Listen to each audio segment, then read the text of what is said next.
C'est assez fascinant de penser que chaque cercle, vraiment n'importe lequel, qu'il soit immense ou minuscule, cache un secret. Et pas n'importe lequel, hein, un nombre hyper célèbre, un peu mystérieux, et aujourd'hui, on va essayer de le percer à jour. La question de départ est simple. Quel est ce fameux nombre que l'on retrouve dans tous les cercles? La réponse, elle, est une des clés qui ouvre la porte sur le fonctionnement de notre univers. Alors, c'est quoi ce nombre caché juste sous nos yeux? Pour le découvrir, on peut voir le cercle un peu comme un code secret. Et la clé pour le déchiffrer, elle n'est pas cachée ailleurs, non. Elle est inscrite dans sa forme même, dans sa géométrie. Alors, ce fameux nombre, il a un nom. C'est pi. En fait, c'est tout simple. C'est le rapport entre deux mesures. D'un côté, le tour complet du cercle, qu'on appelle son périmètre, et de l'autre, la ligne qui le traverse en plein milieu, son diamètre. C'est ce lien, ce rapport unique qu'on va explorer maintenant.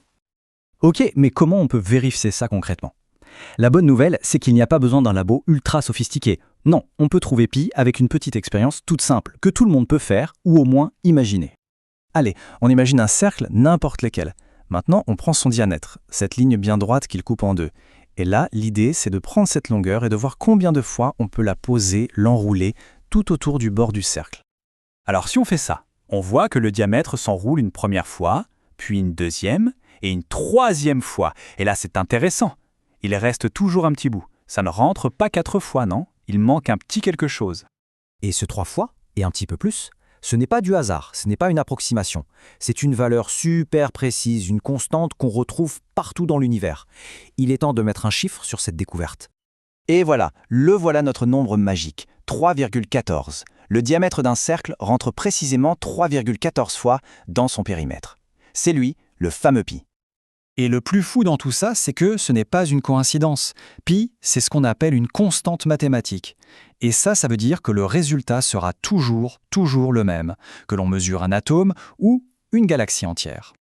Mais est-ce que c'est vraiment toujours vrai? Si c'est une vraie constante, on devrait la retrouver dans n'importe quel objet rond de notre quotidien. Allez, on vérifie.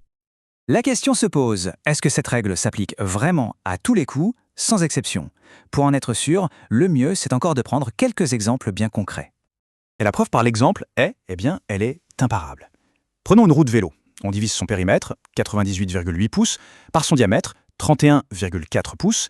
Résultat, 3,14. Bon, passons à quelque chose de bien plus grand. Une piscine ronde. 51,5 pieds divisé par 16,4 pieds, et ça donne encore et toujours 3,14. Peu importe l'objet, peu importe sa taille, du tout petit au gigantesque, le résultat ne change pas. C'est cette constance, cette universalité qui rend pi si spécial. On dirait presque de la magie. Mais attention, s'arrêter à 3,14, ce serait un peu comme ne lire que le titre d'un livre.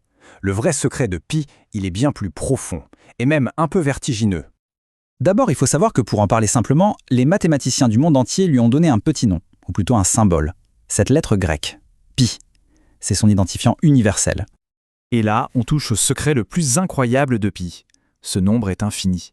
Ces décimales, elles ne s'arrêtent jamais. Jamais.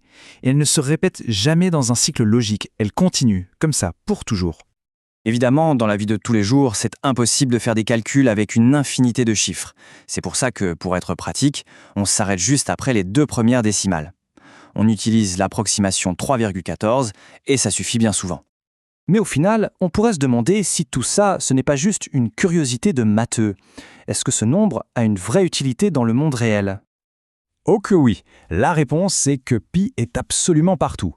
Il est fondamental en architecture pour construire des dômes parfaits, essentiel en mécanique pour créer des engrenages qui tourneront, et crucial en ingénierie pour tout ce qui est cylindrique ou qui tourne.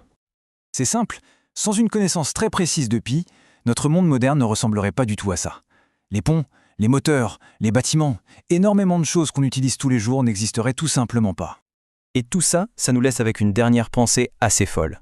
Si les chiffres de pi continuent à l'infini, sans jamais se répéter, ça veut dire que, quelque part dans cette suite infinie, on pourrait trouver n'importe quelle séquence de chiffres imaginables. Alors la vraie question c'est, quels autres secrets de l'univers se cachent encore dans les profondeurs de ce nombre extraordinaire ?